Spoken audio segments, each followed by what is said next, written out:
Subject కి ఒక teacher ఉంటారు, అన్ని సబ్జెక్టులు నన్ను చదవమంటారు. ఇంత చిన్న బుర్రలో అన్ని ఎలా నింపాలి? Class work, home work, fair notes అంటారు. సబ్జెక్ట్ కి 3 బుక్స్ పెట్టి బ్యాగ్ నింపుతారు. ఇన్ఫాక్ట్ నా బరువు కన్నా నా బ్యాగ్ బరువే ఎక్కువ.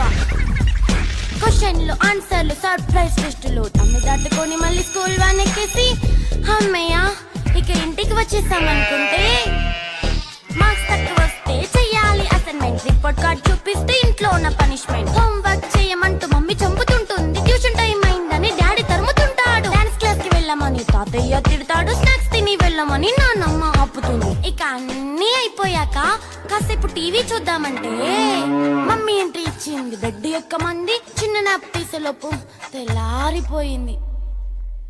అయ్యో మళ్ళీ మొదలు ఈ స్కూల్ కష్టాలు.